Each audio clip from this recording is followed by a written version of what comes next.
Good afternoon, ladies and gentlemen, boys and girls. Once again, we have our family podcast, Big Sam and Nephews. I am Big Sam. My nephews are Javier and Parker, and we also have our others. I wouldn't say special guests. Yeah, I will say special guests. Nathan Marlow from Sacramento, California. My nephews are broadcasting from Atlanta. I'm in Fresno, California.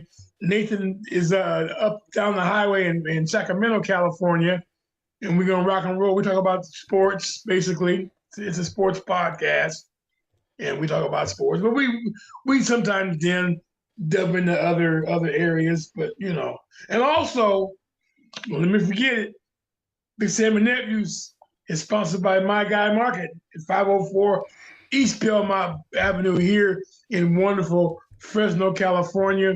By the way, guys, I had the ground beef. What was it? The New Yorker, the ground beef sandwich. Excellent sandwich. But I think this week I'm going to order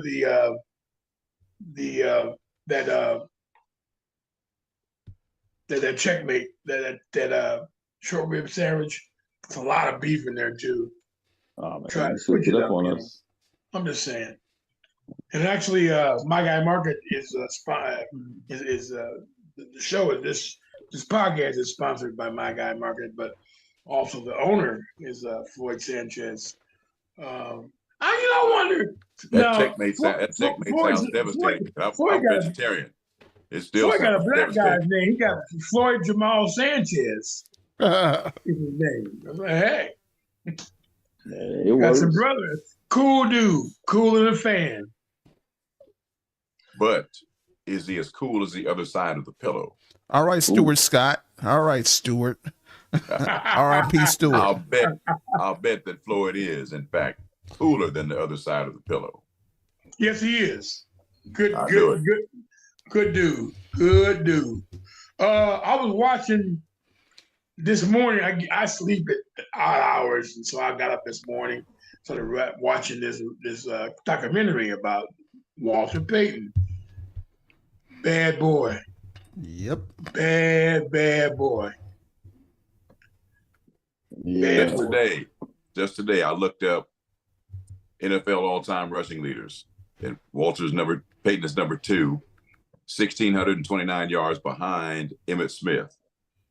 Dang. Like a full good season, all-pro season behind Emmitt Smith.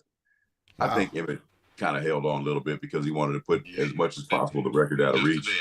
Oh yeah. He's competitive. He was a great back, but I always felt Sanders was better. Ooh. If he would have kept playing, man, he would have definitely broke some records. Right. And even if he didn't, I just think that he was Emmitt,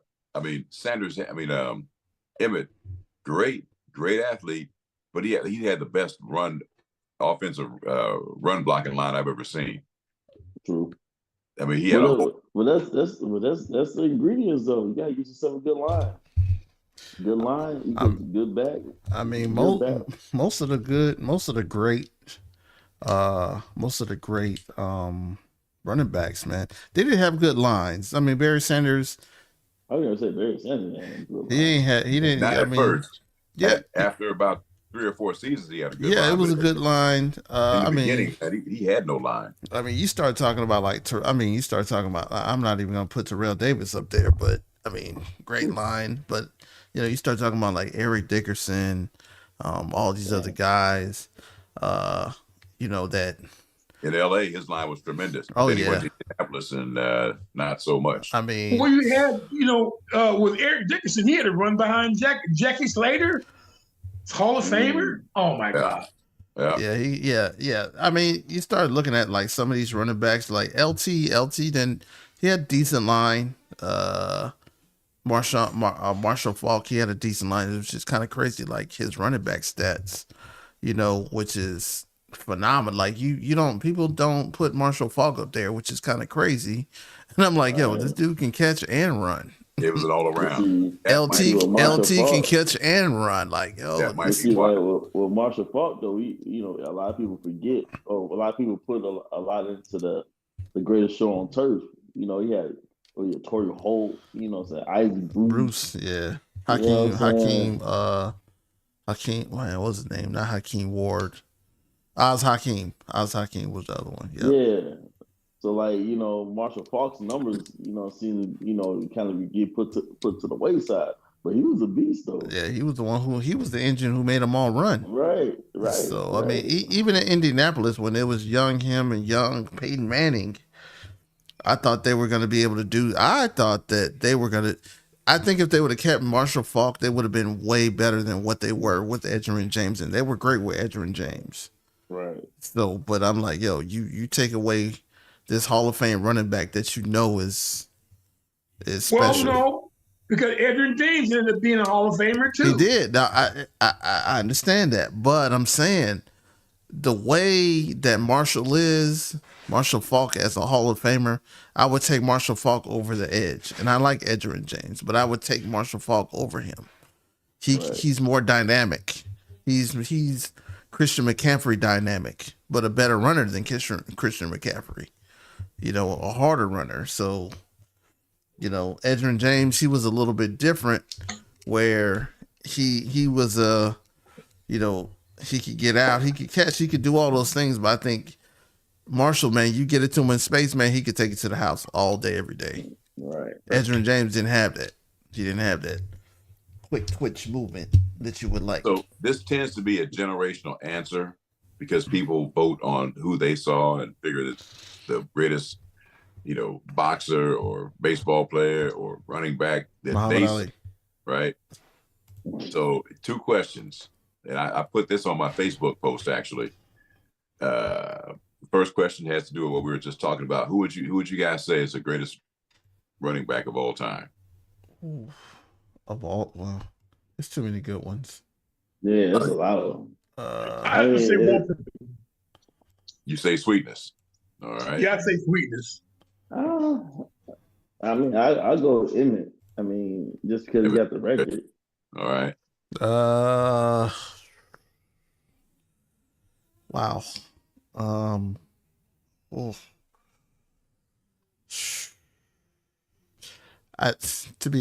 Honestly, I think it's either Atterbury or and I never saw Jim Brown play. I never saw Jim Brown play like that. Oh yeah. But I think Jim Brown, out of those 9 seasons that he had, those would be my 2 answers. Those would be my 2 answers. That's what I mean. You can't go wrong with either one of them. Right. I would say that, and I would answer it this way if that was ever posed to me. And I'd say, you know what? There were different guys that were great at different things. Like the hardest, like Earl Campbell, just couldn't bring that dude down. They say the same thing about Brown. I didn't really see Brown. I've watched his highlights, but he was tough to tackle, Yeah. And the greatest breakaway back, a guy like Dickerson, Simpson, right? Maybe Dorsett, right? Just breakaway backs, Bo could have been, and unfortunately, like I didn't completely like Bo's game as a running back. I thought that Marcus Allen was more valuable to the team because Bo was trying to break a long one on every single play. And what they needed was 3 or 4 yards to get the first down. He'd try to break a long one, goes sideways, gets tackled behind the line of scrimmage for a loss or a 1-yard gain when the hole was there for him to get that 3 yards that we need to get the first down and keep the drive alive. But I mean, he could have been. This guy was incredible. So the second part of that question is, who is the greatest, let's say, pound for pound fighter? Pound for pound? Whoa. I might have to go Muhammad Ali.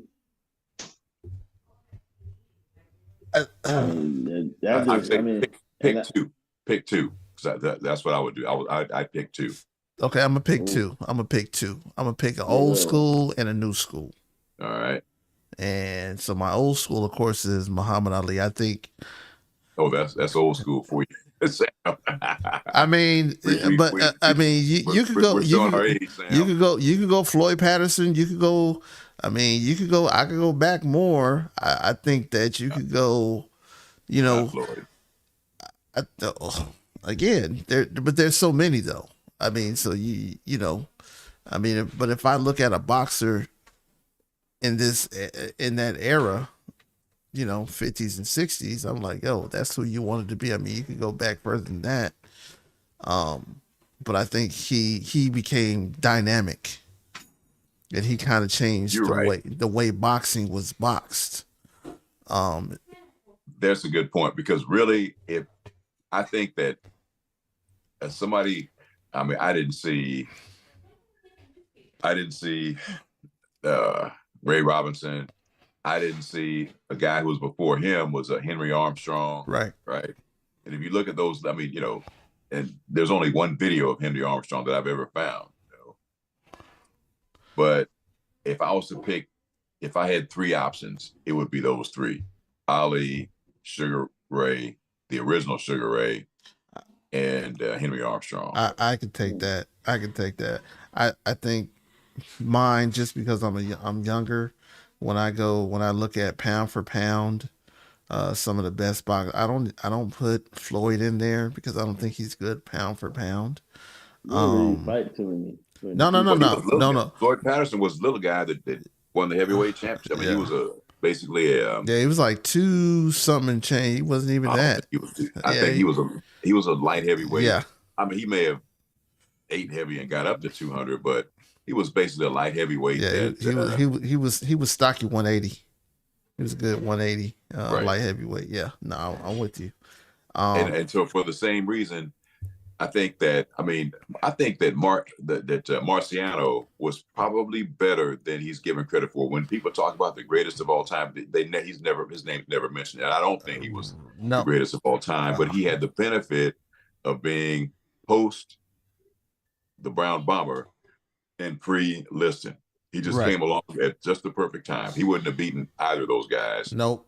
But they weren't there for him to beat, so you can't hold that against him. You can only put what's in front of you. I mean, like when you start looking at like newer guys, pound for pound, heavyweight, lightweight, middleweight, man, I would say Bud Crawford. I mean, to be honest, Bud Crawford. Yeah, I mean that's like super recent. What's his real name? Recent. This guy who's around now. Yeah, I mean, okay. I go Bud. I could go. What's your boy? From Florida. Shoots.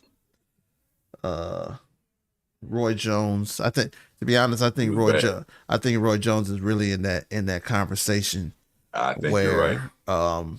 He was bad. Where nobody could really mess with him, and he went up three weight levels. Yep. Like I said, I wouldn't put Floyd Mayweather in there. I wouldn't put Oscar De La Hoya because they only went up 2 levels. So it's a lot of guys that at that 147. That's a hard weight, but when you could dominate 3 different as Roy Jones, man, he was quick. Again, he changed the game too, though. He was bad. He really changed Ali. the game. He was like a middleweight Ali. Right. Yeah. I would say, very similar reflexes.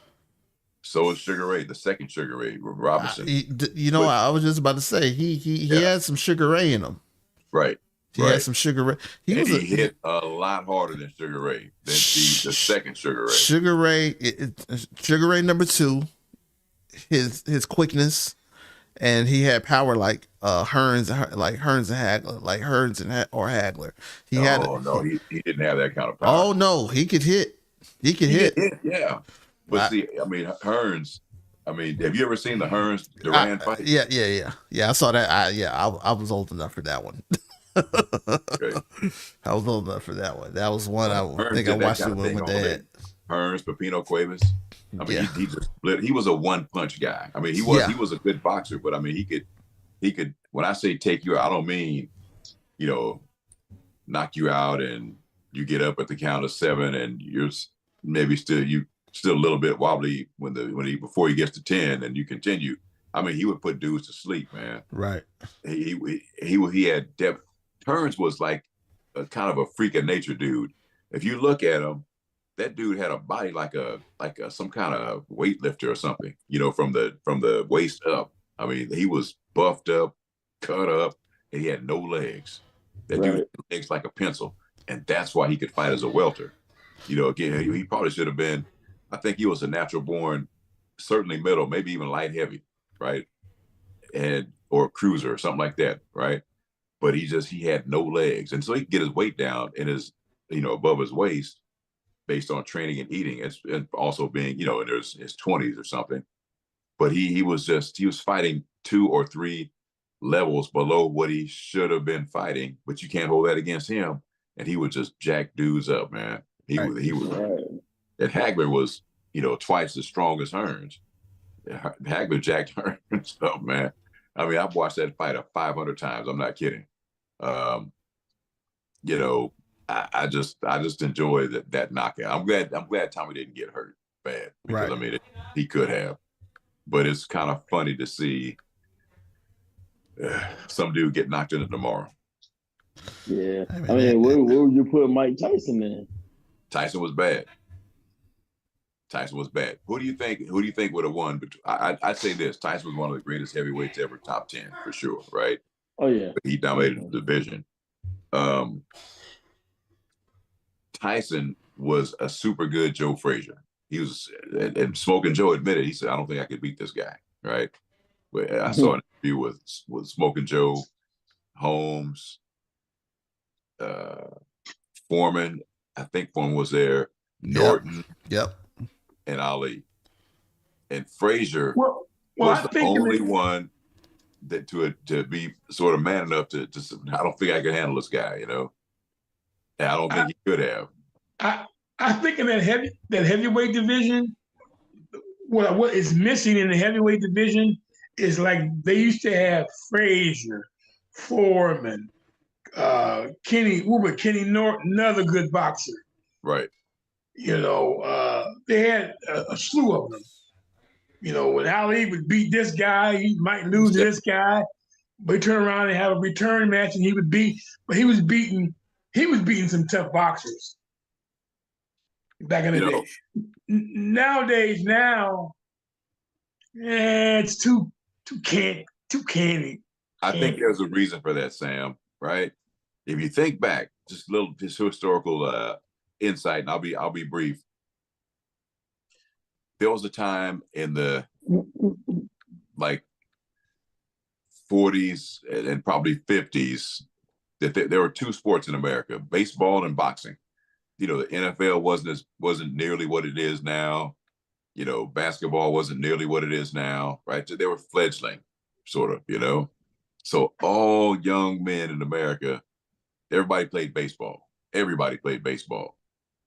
And in the cities, especially back east, your poor boys that really grew up on the streets, you know, they might have toyed around with boxing, you know, right. Sometimes in a gym, sometimes in an alley, right?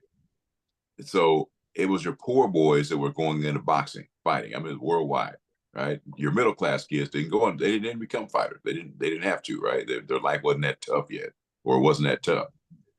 And so now, let's talk about America. That's where your best prize fighters have typically come from, right? I mean, poor kids have pretty easy lives here in many cases, right? So you don't have the talent pool going into the sport, you know, starting at age 11 or something, Golden Gloves and all that kind of stuff. They just don't. You see, not in the numbers. I mean, they don't play baseball either, to be honest with you. So I think that's why. And so to have, you know, 4 great champions, because you see the same thing happened a decade later in the 80s in the welterweight division, right? You had, well, you know, like the middle weights, I should say, right? You had Hagler, you had Hearns, you had Duran, you had Leonard, right? And then on the periphery of that, you had Benito. What's my brother from? He's from Puerto Rico. Not Santiago. Benito. No, Benitez. But Wilfredo Benitez, right? Oh yeah. Hey, man, he was better than I gave him credit for. He was bad, man. And so you had those 4, maybe 5, maybe one other, right? That became the division of the sport. Just like in the 70s, boxing was, I mean, heavyweights were the division of the sport, right? Because you had 4, you know, and some other dudes that were bad. Just if you don't pay attention, he could take you out with one shot. Right. That's like that. See, so in other words, that's why. Well, I think now they've got that mixed martial arts, which I think is a bunch of garbage, really. But you know, who am I to say? But now it's cool. That's sort of taken over everything. And all mixed martial arts. It's like nobody cares about that crap. You can't name it. You can't name the champion, right? Right. But I'd say, I think that all sports have got to pay attention to the younger generation, because look, in 10 to 20 years, that's your fan base. That's who's going to be buying tickets. Right. They like flash, excitement. Baseball spent and is still spending time figuring out how to get. That's why, you know, you put a runner on second base for extra innings, and you know, a pitcher, you can't have too many pitching changes, and designated hitter, because young people like excitement. They don't want to see 1-0 games. They want to see 9-8 games. You know, so now designated hitter. Man, crazy enough, this past season when I went to the Braves game, I was actually surprised that the game went faster than I remember. Yep.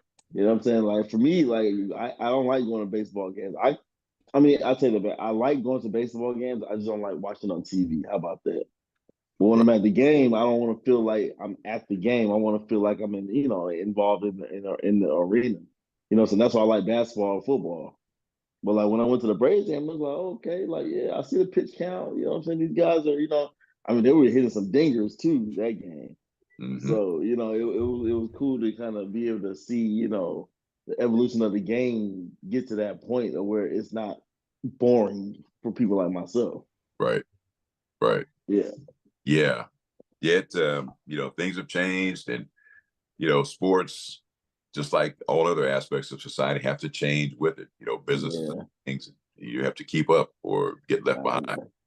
I mean, with the NFL doing what they're doing now, trying to go overseas and play, in South America, Mexico, and Germany, and all these other places. Like these other sports, you got to look at this and be like, okay, what's next for us? NBA is doing it. They're already global, so they're trying to push the global market. But like, the main sport of the world is still soccer. Right. Or football as our brothers and sisters call it across the water. That ain't going nowhere. That ain't going nowhere. I mean, and the amount of money that these guys are able to put into football, like it's crazy. You know what I'm saying? Well, everybody knows that football is king, and then in the U.S. in America, football is king. American football, yeah. Right. But nationally, oh my gosh, that's soccer. I mean, it's gonna be crazy. It's gonna be nuts when the World Cup comes here in a couple of years. Like they're already here in Atlanta. They got one of the venues here, and they're already preparing for it. Like you can already tell like the excitement of international play coming here. It's about to be out of this world. Yeah. Well, you got to remember, man. At the Benz, they already host international soccer. They already host friendlies. Like some of the biggest European teams. Barcelona has been here. Real Madrid has been here. Yeah. And I think one day I was downtown, and I didn't really. Liverpool came actually too. I think Liverpool came. That was my team when I was in England. Yeah, man, that's my team already. So I've been loving Liverpool for a while. Oh man, my eyes killing me. But yeah, man, it was packed. I was like, yo, I'm kind of glad. Shout out to Liverpool, man. They number 1 in the EPL right now. Good job, baby. You know what? I loved. Well, like when I was in England, I don't even like. Yeah. Okay, she was from Liverpool, right? I was gonna say Steven Gerrard, but go ahead. Yeah, who's that? You play for Liverpool. Oh, right. Okay. So I mean, I went up there, and I would, the big, powerful, rich London teams. I'd love to see the Liverpool is a scrappy town. It's blue collar. It's that straight blue collar. It's this royal blue collar. And London is the rich, powerful teams that they can buy their way to the top kind of thing. And Liverpool used to give them the business. I love it. Yeah. Yep. Right. Yeah. They now they're back on top again. So they won 2 Champions Leagues, 3 EPL titles in the last like 6 or 7 years. So there they go. They're back where they belong. I'm gonna switch it back up. The Niners got their butts beat today, royally by the Green Bay Packers. I mean, it is what it is. Yep. Pack it in. The Niners could go down as certainly one of the greatest teams ever not to win a Super Bowl. I'm talking about this era of Niners. I mean, probably the preseason favorite or one of the top 2 or 3 favorites for like 5 or 6 straight years. I think you got 2 eras of that. 2 eras of being probably the greatest, I guess, team or dynasty type team. To not win when Harbaugh was. I agree. They were stacked, man. They were stacked. It was they were 3 years straight almost. Harbaugh was he would build power teams. He's a guy out of the Big Ten, so he had the Midwest. The Midwest. Yep. Yeah, he was Midwestern. He played Midwest football. That was Big Ten, yeah. And he set the Niners up like that. I mean, they were ground and pound. they would get down to the goal line or wanting to make a first down anywhere on the field. They'd bring in what they put in the heavy package. That's what he called it, the heavy package. And they always had a good defense. Stack dudes coming on. But here's my question, people. Do you think that Shanahan should lose his job? For what? No. Not because of injuries. No. I mean, it's just it is what it is. I mean, yeah, we can fault him for the things that happened in the Super Bowl, but at the end of the day, like who you gonna go get that's better than him? He's one of the greatest offensive minds in the game. There's nobody, unless you talking about go get like Sean McVay or like a powerhouse like that. Like you can't bring nobody in. Yeah, but McVay, I don't think McVay is a better coach than. No. He's not a better coach. Yeah, I mean, I think that he's right there where he needs to be. And that's what it is. I mean, he's not going to get fired. No, because let's face it, the GM played for Denny. The GM played for his dad. Right. They're not going to fire that guy. I mean, but why? But again, keep in mind that it was Shanahan who hired Lynch. Yeah, because Shanahan was the GM. He was playing the GM role too. Yeah, the GM. Yeah, because they went. The owners went and they got Shanahan, and they said, "Okay, we're going to let you." Basically, the GM with this setup, the GM works for you, right? We want somebody. We want you to bring in somebody where you have final approval to bring in somebody that you feel comfortable working with. Then they went and got the GM, John Lynch, right? Who had never been in a GM. I don't think he'd ever had any office time, but he's a football player and he knew talent and, how to relate to people, et cetera, et cetera, et cetera, this sort of thing, right? So they're a team, but it's Shanahan's number one. That's what it's backwards, but that's what. But it worked though. It works. It still works. I mean, it works. So I don't. It's just unfortunate. But here's my other question: if the Niners have another season like they had this year, what happens? Nothing. They start cutting pieces.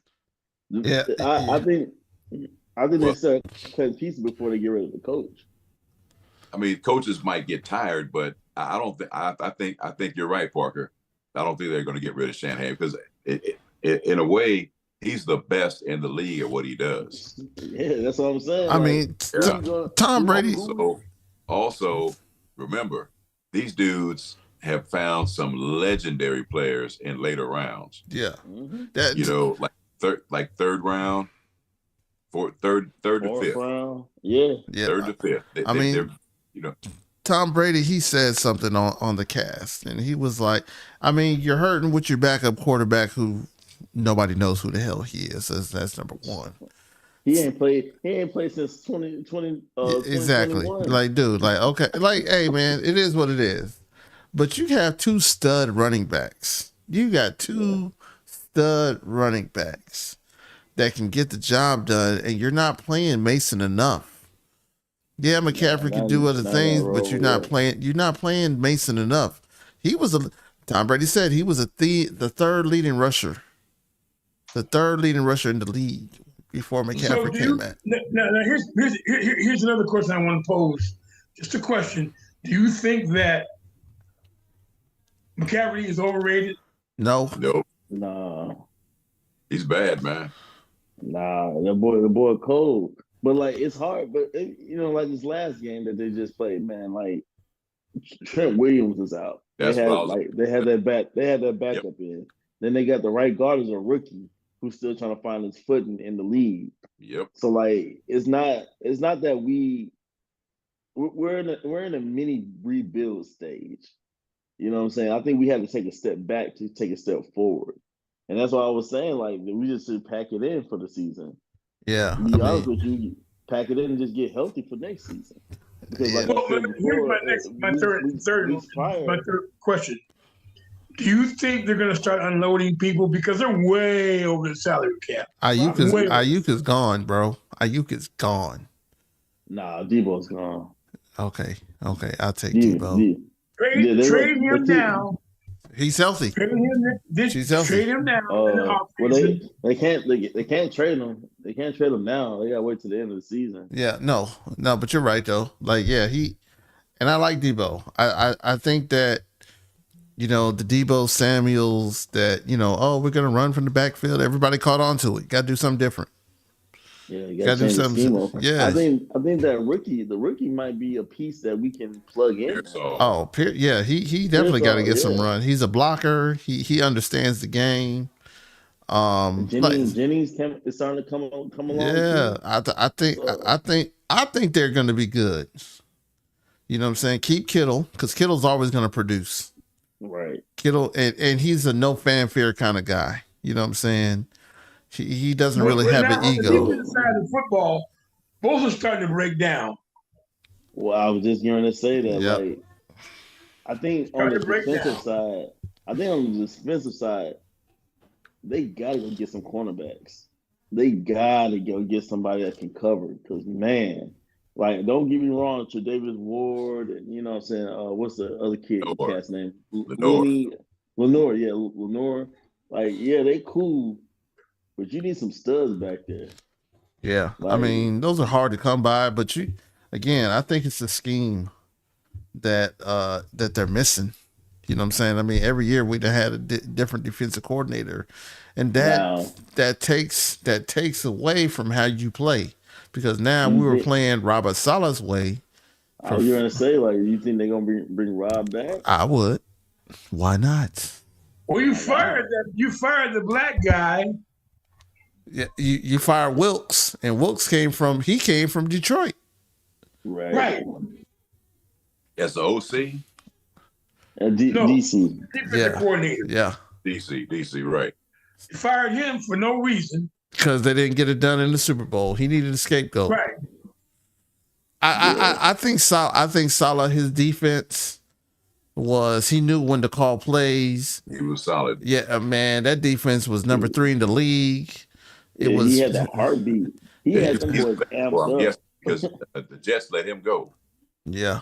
Yeah, I think he was smart because he has head coach experience now, but I mean he went into a lousy situation.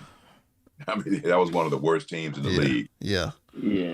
Well, still one of the worst teams. Yeah. I mean, you went into an unpopular situation where your quarterback is the man. Like, anytime you give the players, and it's the old saying of, don't let the inmates run the asylum, but right, you basically just let Aaron Rodgers run the whole asylum and just bring in whoever the heck he wanted to, and then now look at you. You got Devontae Adams, you got all these guys, you got, you know what I'm saying? Like, you got all these weapons, and your defense is still the defense, and y'all can't even get it done. Well, here's my next question. Do you think that they should just part ways with the quarterback? Brock Purdy? No. They're going to pay him. I'm talking about the Jets. Nah, I don't know. No, they can't. Not unless you think you can find somebody to take his place. I mean, Aaron Rodgers is Aaron Rodgers. But I mean, like, unless you're going to go in the draft and go draft yourself a good quarterback, well, there's a couple that's coming out. You got Melrose, you got, the cat from Oregon. I think he's coming out this year. Oh, yeah. Shador. Man, they tried to take Shador out yesterday. Oh, yeah. No, they literally almost broke his leg in half. They want him on purpose. On purpose. Yeah. On purpose. Right. He threw the ball. Yeah, no call. And the ref is. But that was intimidation that they were trying to put on him, though. They were just trying to let him know, like, you ain't what you say you are. Oh, he definitely is. He definitely is. No, I'm gonna say he is. But that's just the way they're trying to play. Oh, yeah. Facts. Yeah. He was out there doing his thing. I mean, I was surprised that they lost. Not gonna lie, I was surprised that they lost. I thought they was gonna beat Kansas. Kansas is playing tough, man. They've been playing tough all season. They won the last 3 though. Yeah, That's no. 3 over, top-rated teams in a row. Right. Yeah, 3 in a row. But yeah, Kansas looked pretty good. They whipped them on the line. That's one of the weaknesses. Colorado has a speed. Colorado is like Dallas was when back in Emmett's time when Dallas was one of those. If you looked at their defense, man, they had a little bitty defense, man, but they were speed guys and quick to the ball, right? Or quick to the whoever had the ball, and they would gang tackle. Right. Colorado's defense is set up the same way, and their line. I don't see a whole lot of monsters on the line on either line, right? No. That's Kansas City Kansas bullied them yesterday. What you're talking about is coming next year. Like their draft class and their recruiting class. Well, they got the boy. They got the boy from Georgia, the quarterback. Yeah, it's big news down here, man. Like, I mean, we already talked about it last week. And because of Deion. Yeah, they flipped them. Colorado, or 5 years ago, who would go to Colorado? Yeah. I mean, it's passing the torch, especially again, we keep beating a dead horse with all this NIL money floating around. Like you can buy yourself a top 3, 4, 5 kid. Sure. You know what I'm saying? Like, especially if your name is Deion. Like, oh yeah. Right. If my son was super talented, get ready to go off to school, yeah, go play with Deion. Mm-hmm. Like, right. Awesome. So, you know what I'm saying? Yep, I do. You're gonna be on TV every week? Yeah, absolutely. High profile program. And I'm gonna get money. That good. He's gonna want exposure. He's gonna want some NIL money. Oh, he gonna get it. Don't even worry about it. The exposure you have, the more money you get, and then of course, athletes who are that good are probably always, eyeballing. Well, you know what? Yeah, I'm gonna go to school, but I want to play. I want to play for money on Sundays, kind of thing. I'll tell you how deep it is. Like Travis Hunter's little brother is already being tapped to go to Colorado. So like Deion's already like kind of setting himself up if he stays that long to be like, oh, well, I'm no, he's not going anywhere. He said he is not going to the NFL. I think he got a good. I think he got a good situation right now. He has the perfect situation. The fan base loves him. He has rejuvenized the fan base. You got to remember, the Buffaloes were used to winning championships, so they used to be playing on TV. They're used to being a top 10 team every year. So now you get somebody, you're getting the kids back. The kids are involved. You have all these things happening, and so now the fan base is galvanized, and you're on TV every week, and you're bringing the money into you're bringing the money in, so you have a good why would same reason why Nick Saban left the NFL. Okay, cool, I'm out, thank you, have a good one, I'm gonna go back over here to college. All the control, exactly, and I'm making the same amount of money, more. The amount of money Deion's making with the actual salary plus the endorsement. Like, yo, you're making way more than what the coaches in the NFL are making. He's getting paid. What I'm saying? Oh, he's getting paid. Awesome. And it's rightfully so. Like, I don't see why you wouldn't get paid. People don't like it. The reason that people don't like him is because he's able to monetize himself. Right. And then also monetize his kids. But that's just the game. You know what I'm saying? No one said nothing to Nick Saban when he was on the Aflac commercials, when he was at Alabama. Nope. Because him and Deion, they killing the Aflac commercials. Yeah, they were killing it together. I was about to say. Yeah, they killing the Aflac commercials. I mean, I think now you just look at it, and I think, and again, we talked about it on previous shows where you start talking about how the establishment didn't want him to do good, how the reporters have been on him, how this, and I think they thought that he was a gimmick. Right. Hey man, you're a gimmick coach. Yeah. Right. And they're really, really worried because they know he's going to get those kids. Right. He's speaking the language of the young people. Right. Right. And that's why I was just saying, like, my son was, at that level, like, yeah, bro, Dion come knocking.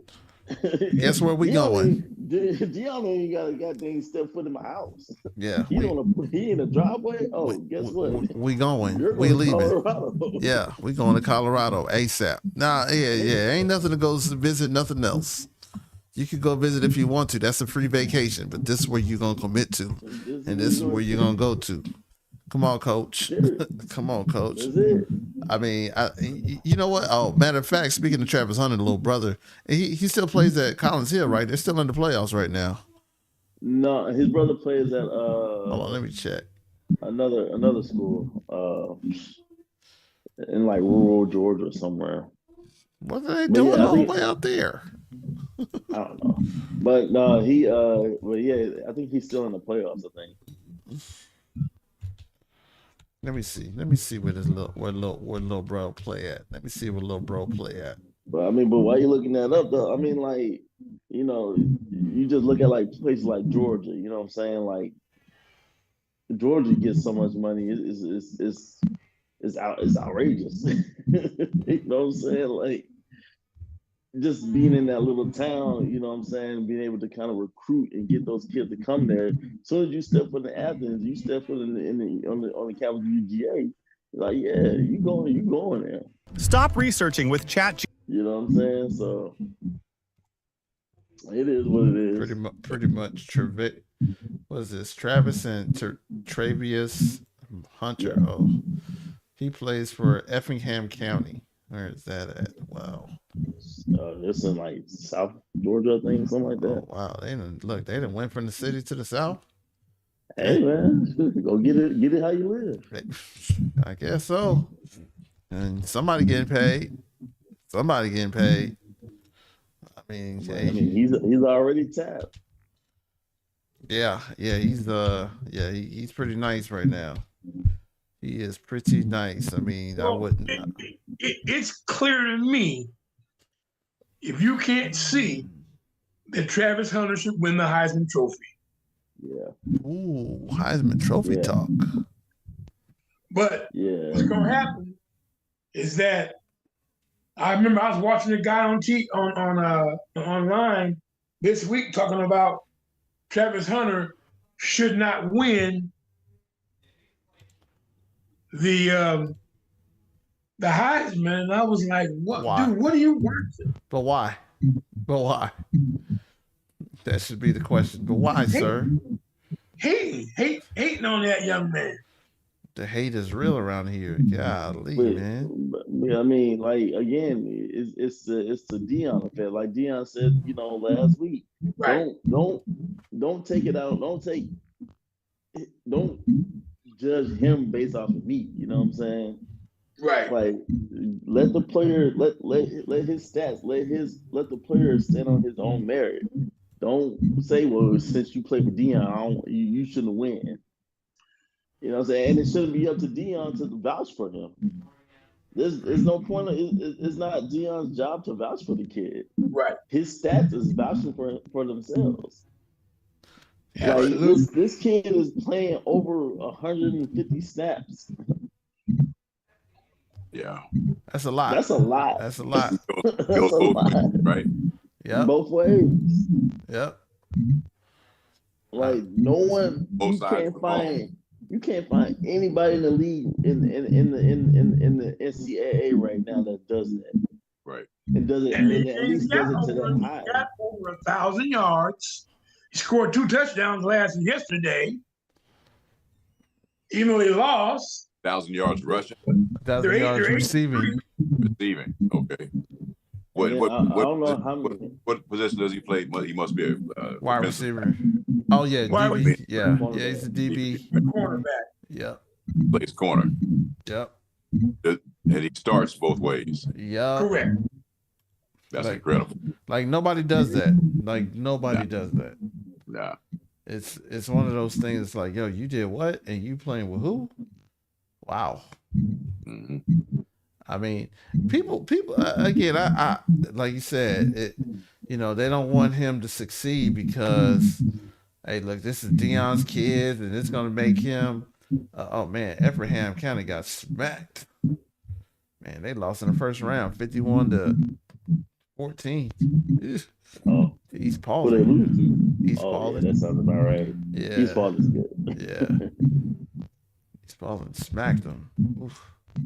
Sorry, East Paulding. Well, they're 3A or 4A.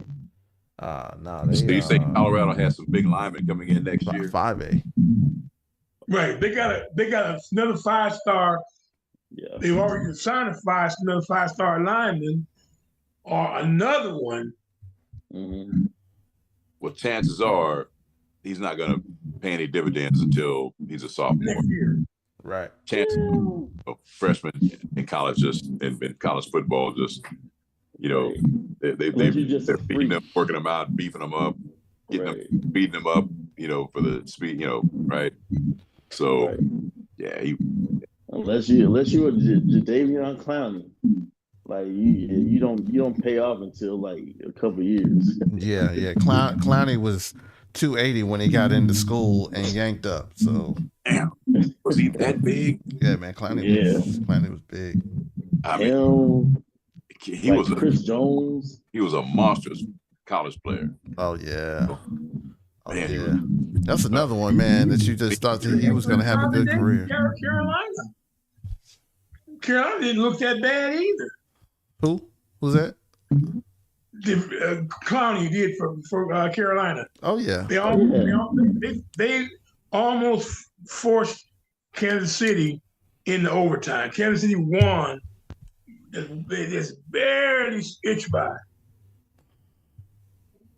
I didn't know Clowney was still in the league. Oh yeah.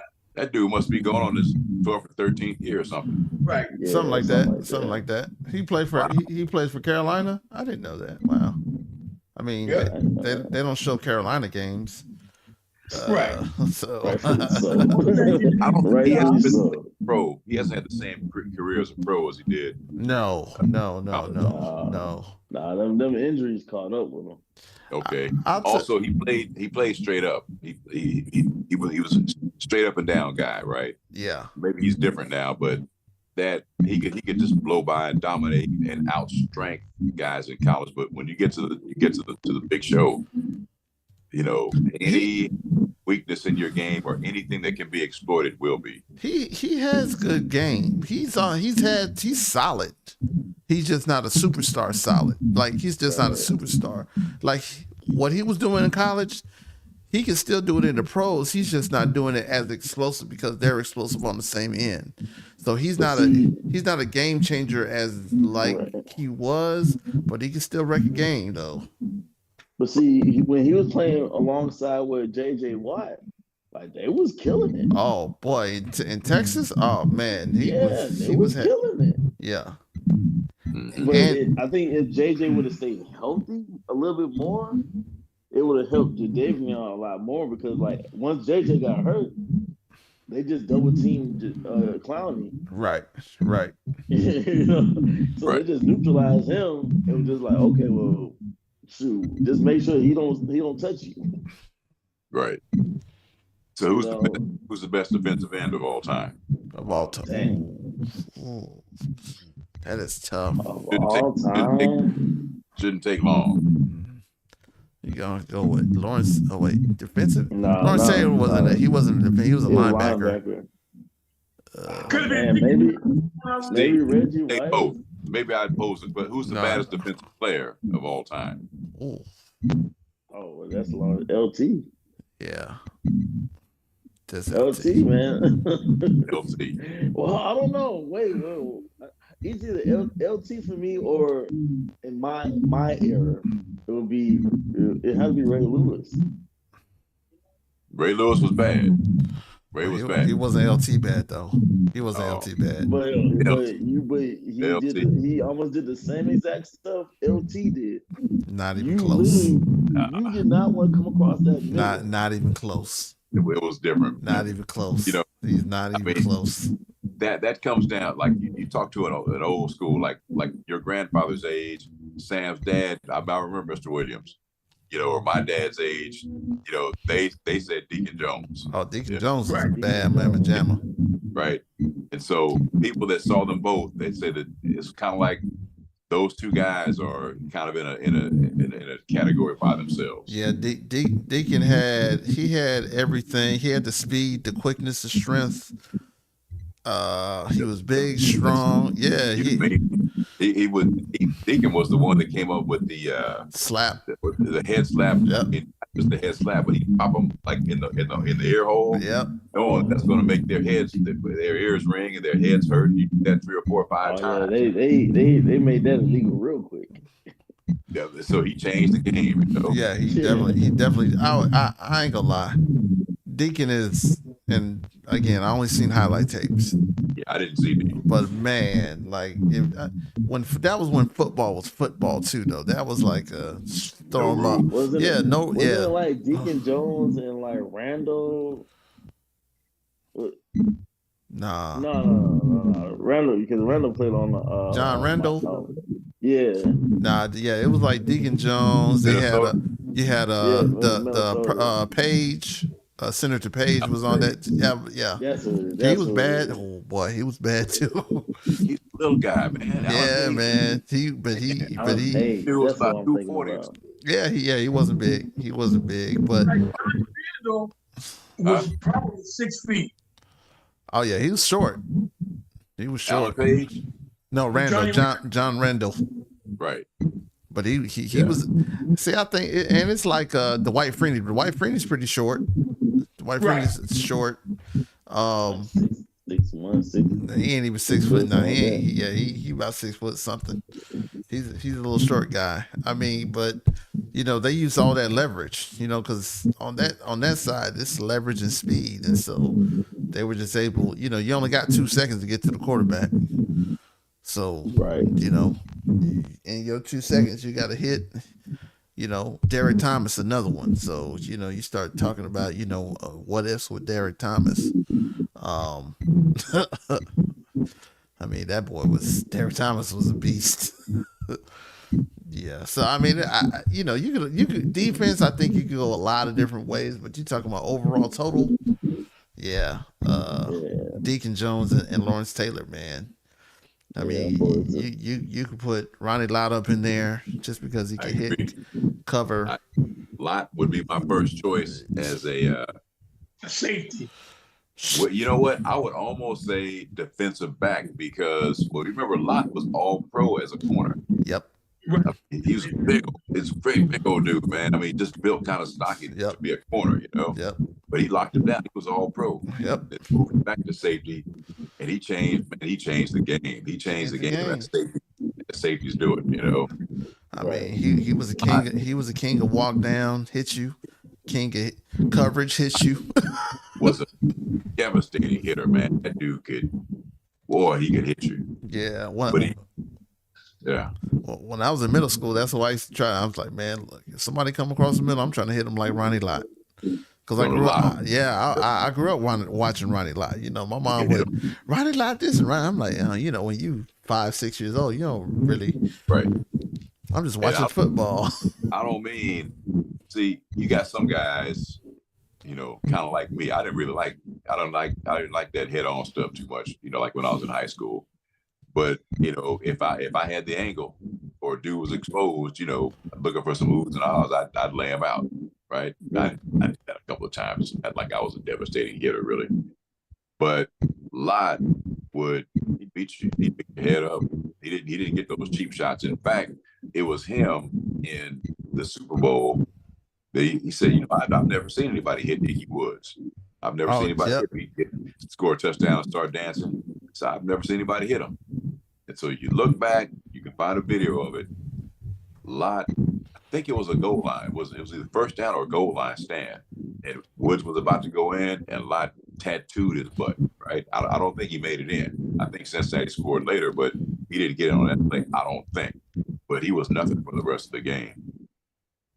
Yeah, and he was a momentum changer. That's what he specialized in. He would change momentum and seize the momentum back to the Niners. Yep, totally agree. I mean, I think that, like I say, Lott was one of those guys that you could watch all the time. I mean, I could watch Ronnie Lott highlights to this day, And even though I've seen probably 87% of those games, I know what's coming. But it's still devastating. It's not like About Marcus Allen. Who? I mean, Marcus was bad. He was smooth, man. He was just that's it. He was very smooth. He gets you 3, then he gets you 4, then he hits you for 20. Then he go catch the ball, then he go take a rest. He could block. Yeah. A devastating blocker. Devastating blocker. He probably was the most, with the exception of Marshall Faulk, was do everything. He could play all 3 downs. Oh yeah. Peyton could too. Could throw. He was a quarterback in high school. Right. Peyton could play all 3 downs. And, right. Man, you talk about a blocker. Man. Yeah, he was just mean, man. I mean, he played with, again, it was cool to see the run. Like all the running backs played a certain kind of way. You have to hit. You have to duck that head. Sweetness was just, man. He gets you that tough run, and then he break that thing out. And you be like, whoa. And they say the same thing about Sanders and Sayers, for instance. And we didn't mention Sayers. Oh man, yeah, I didn't mention Sayers. Yeah. But none of those guys they didn't have a 5th year. O.J. Simpson was not bad either. OJ was bad. Well, I mentioned him as one of the greatest breakaway guys, right? But I think Sayers is also one of the greatest breakaway guys. But now Simpson had a 5th year. Dorsett and Dickerson had 5th years, but they say Sayers, Sanders, Peyton, certainly Campbell, they didn't have 5th years, but they still break away sometimes. Yeah. But now, especially a guy like Sanders reminded me of Sayers. I didn't really see Sayers. I was outside playing. I came in, turned the TV on, Niners were on, and the next play, I'm not exaggerating. The next play is when Sayers was coming around the corner and bam, tore his knee up. Kermit Alexander? Did you hit him? I saw the play. Where Sayers basically lost his, he was done, right? They came and carried him off. Back then, they didn't put you on the stretcher. The guys just coming, one guy grab an arm, like 4 guys would carry off, arm, leg kind of thing, right? I saw the play just by accident almost, right? But he didn't have a 5th year. But they say that, and I'm betting that Sayers was the same way, although I didn't see him much. Sanders didn't have a 5th year, but that dude could go from 0 to 60 in like a step and a half. Right. He'd be running at full speed, inside of 2 steps. And I think that's part of what he was very elusive. They both had the dudes both had like monstrous thighs, so that you got that you can cut both ways power kind of thing, you can switch direction real quick. Right. And then just accelerate to top speed very, very quickly. Yeah, I think that halfback for the University of Kansas, he's going to go to the NFL. Oh yeah, no, for sure. Yeah, especially after yesterday. Yeah, yeah, you're definitely going to the league, bro. He had over like 200 and was it 230, 240 yards? Yeah, he had a game. He had a game of a lifetime. The thing is, 4 tugs. Look, the thing is, can't see. Here goes the thing to go to the end. He's spotted. He's on the radar now. Right. So the thing is, can he replicate that in the league? Right? Yeah. So that's what they're gonna look at. Like, yo, can you replicate what you just did? Because that's what it's gonna take. Can you do this all the time? Let me see. I'm not talking about no combine, John. Like, I hate the combine so bad. I hate it too, man. It's terrible. To me, is a joke because you pretty much can see what they can do. Right. Yeah. 207 and 3 touchdowns. So for the year, but he has some receptions too. Yeah. He got it in. So this year he has 1,100 yards and 15 touchdowns. Last year he had 1,200 yards. The year before that he had 1,000 yards. So he right on par then. yeah. Maybe he's a player. Yeah, he had 16 touchdowns last year. He got 15. Last year he averaged 6.3. So yeah, he's on one. He's on the list. He is on the list to be running back number 1 taken in the draft. And What do you think that receiver from Ohio State? Do what? What do you think of that receiver from Ohio State? The wide receiver. Man. He's a big old dude. He's big to be a receiver. Ohio. What's that? Indiana was not ready for Ohio. Ohio State's got too many athletes. Do you know the guy named Javier? No, I don't. I'm looking it up right now. There's a couple kids, a couple receivers they got that's pretty good. Yeah, they have 2, but one is definitely. I mean, they have 2 that will be drafted. They're both bad, but this one dude, he's a big old guy. He reminds me of that guy in Seattle. Not Carnell Tate. You talking about the young guy? That's not him. It's the other guy. Not Tate, it's the other guy. They got another one, Smith. What's his first name? Jeremiah. He's 6'3". Yeah, that's Jeremiah Smith. Yeah. Yeah, man. I mean, he's 6'3", but I mean, he's no skinny. He's like he looks like a tight end. 6'3", 215. Yep, he looks like. He looked like yeah. I know you're talking about. I haven't seen him play because I haven't watched. He's bad. DK Metcalf. He's all kinds of bad. Yeah, he reminds me of Metcalf in Seattle. They're like the similar sizes, similar build. movement kind of thing. Yeah, he's tough. I just saw I'm watching the highlights on TV. Seattle won again. They beat the Cardinals. That's what I'm saying. They're about to start beating up on each other. That's why I'm like, really, if you get Brock Purdy back, he's not hurt. So Brock is not hurt. What's wrong with him? I don't know, something like a strain or something. Shoulder, yeah. Like 2 games, he'll be back. But I'm like, you got 5 games left in the season. But it's all against top teams. Yeah, but those are still winnable games. They got Buffalo next. That's a beatdown. But after that, you still gotta go. You still gotta play though. But he gives it. You can't win with Allen. But you still have something that you could kind of maybe play for the playoffs. It just depends how you're looking. I mean, like today, you just. As far as I'm concerned. Yeah, I would rest him up. I mean, again, you've been going deep in the playoffs for the past 5 years. You've been going to the NFC Championship, Super Bowls for the past 5 years. Everybody has been playing 16 extra games, 20 extra games, and your body sucks right now.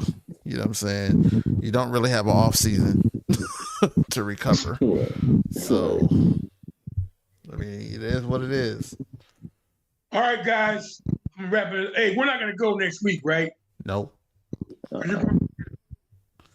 Nope. Okay, that's cool.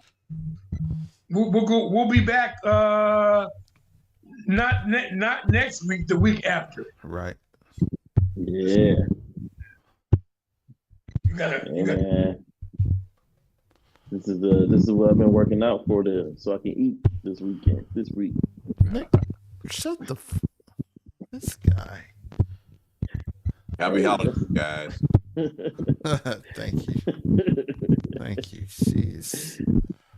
But anyway, I'm just saying. That's what I lost a little bit of weight so I can put it on. I feel you. I'm the same way. I'm just like, man, I ain't gonna do nothing. For whatever, dog. Enjoy yourself. Absolutely. Yeah. Big Sam and Nephews, sponsored by My Guy Market at 504 East Belmont Avenue here in Fresno, California. They have the award-winning Checkmate Texas short rib sandwich. I'm going to order that this week. That's what I'm ordering that. It's a lot of beef in there. I can make another meal out of it. It's just, but I had what I had this week. I had the New Yorker. Yeah, Well, I'm gonna say he had a New Yorker or something. I mean, all his sandwiches are good. I've had them all. But I want to thank the owner, Floyd Sanchez is the owner of My Guy Market. Man, he got that black Mexican name. God dang. That's like got a brother's name. I know. Jamal. No, cool dude is cooler than a fan. Cooler than a fan. Nice. Javier, because without this, with Javier, we don't go on the air. Hey man, So Javier vacation, I guess we're all going on vacation. everybody take a weekend off on me. They live in Atlanta.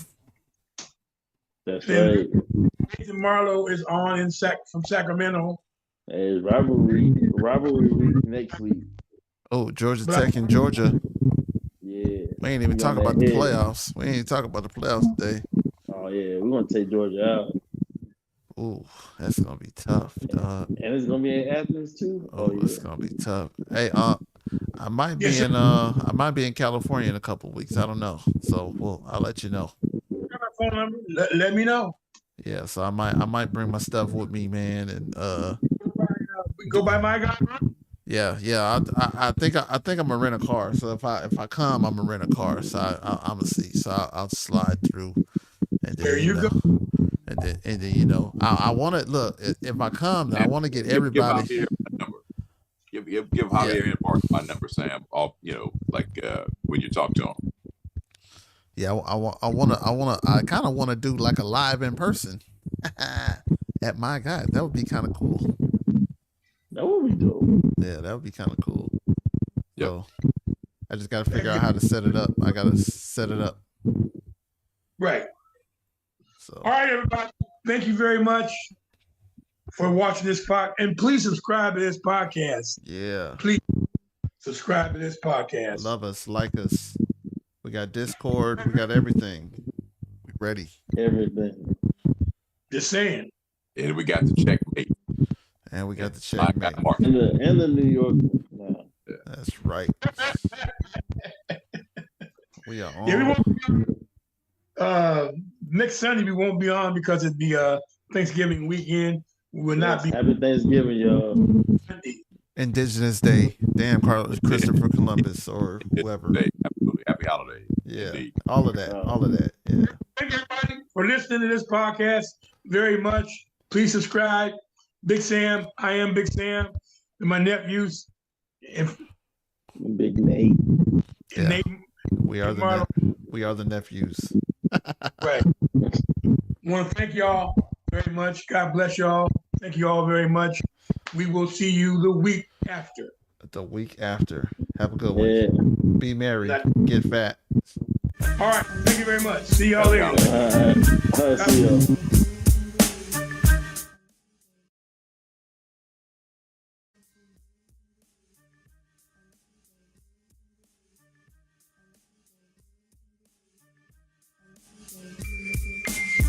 As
long as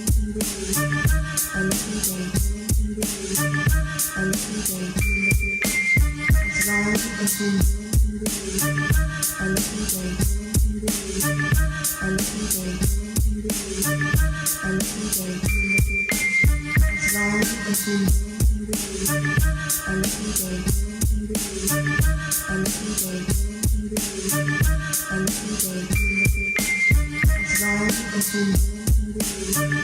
love you, baby.